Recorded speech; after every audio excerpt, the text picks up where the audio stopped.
RTL-nya teman-teman ya.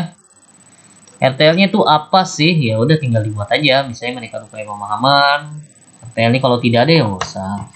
Kalau hambatan tim gerak cepat berarti buat SK tim gerak cepat. Lakukan pelatihan. Kan biasanya kayak gini ya. Lalu kalau yang ini sudah tidak ada. Itu aja. Lalu misalnya sekarang tanggal 7 Oktober. Ini anggaplah tanggalnya ini sebulan setelahnya ya, yaitu 7 November. Simple aja. Otomatis nanti di sini akan kolom tanda tangan PJ UKM. Di sini akan ada tanda tangan PJ Surveillance. Gitu. Tanda tangan selesai. Inilah yang disebut dengan pembinaan, teman-teman. Gitu. Bagaimana seorang PJ melakukan pembinaan terhadap koordinator program ataupun pelaksana program gitu. Nah, pembinaan ini dilaksanakan secara periodik ya, bagusnya ya. Bisa setiap bulan, 3 bulan, 6 bulan, atau setahun. Bagusnya, tiap pembinaan ini itu dilaksanakan secara kontinu. Minimal tuh sebulan sekali. Gitu. Kalaupun terlalu keberatan, sebulan sekali, ya bisalah laksanakan 3 bulan sekali. Gitu. Kenapa? Karena kegiatan-kegiatan yang ada di puskesmas kan biasanya 1 bulan ya. Mungkin tiap pemegang program tidak mendapatkan jatah 1 bulan sekali dibina. Tapi minimal seluruh program itu dilaksanakan pembinaan minimal 3 bulan sekali dapat. Ataupun pahit-pahitnya 6 bulan sekali. Gitu. Inilah yang teman-teman kumpulkan. Jadi materi pembinaan ini, bukti dokumentasi pembinaannya seperti ini. Paling simpel tuh kayak gitu. Oke, ini untuk menjawab poin A.